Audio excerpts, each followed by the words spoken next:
Tumeamka, huyu mbona hajaamka asubuhi? Kunawa anavyoamkaka kwenda kunawa nje. Basi tumekaa pale sasa. Tunajiuliza labda yumo. Mbona muziki unalia? Na simu inalia ndani ya nyumba. Basi kidogo tu mume wangu akafika. Simu ikapigwa na mama yake mzazi.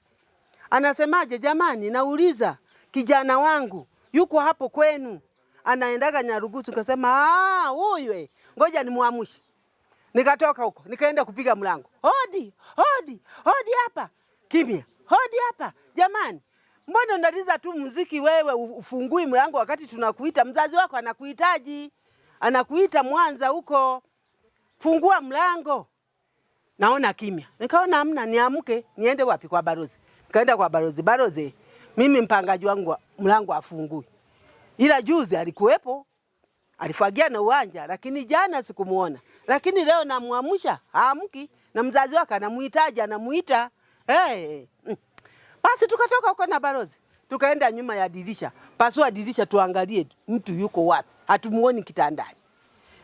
Kwa hiyo yuko wapi? Sasa mbona hata kitanda chake hicho hapo tunakiona lakini mtu haonekani? Haonekani. Basi tutafuta sasa. Barozi aseme sasa tafuteni nani tubomoe huu mlango tuangalie kilichomo ni nini. Labda yumo anaumwa. Akasema sawa. Bomoa mlango. Ndio tunamuona yuko amejining'iniza juu ya dari. Bomoa mlango, nimebomoa. Baadaye nikawa nimefanikiwa. Baada ya kubomoa nikaangaza ndani, sikuingia. Baada ya kuangalia baadaye ndo nikawa nimemwona huyo kijana amejinyonga.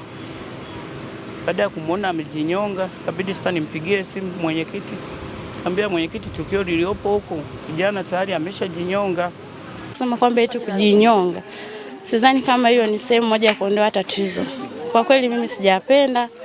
Hiki kitu kimehuzunisha sana na pia kimetuhuzunisha sana mtaa wa Msufini. Hususan vijana wetu tunaotegemea ndio wanafanya mambo kama hayo. Sisi tulikuwa tunarudi nyumbani tu tunakwenda kukaa.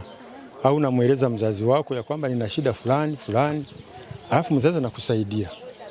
Lakini kujichukulia uamuzi sio jambo zuri.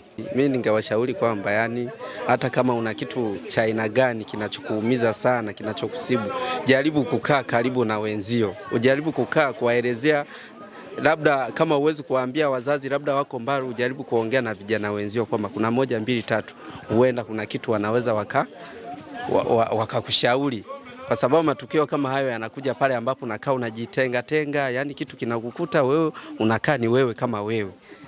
Kwa hiyo ushauri tu wangeacha, hata kama kuna kitu kinakusibu unaenda tu nawaelezea wengine, labda kuna ushauri huenda watakupa hivyo, kwa sababu kujinyonga sio suluhisho, naona sio suluhisho.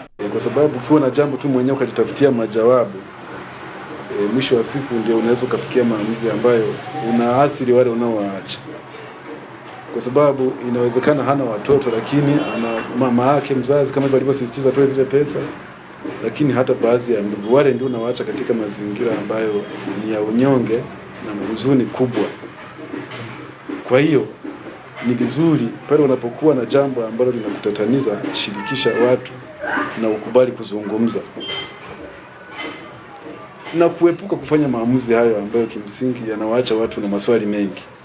Kwa sababu ninapozungumza hivi unaweza kaangalia mambo yote aliyoyaandika pale hayaonyeshi kabisa ni nini ambacho ndio kimesababisha, zaidi ya kuelekeza tu vile vitu mkeji na masharti tu kwamba hiki apewe fulani.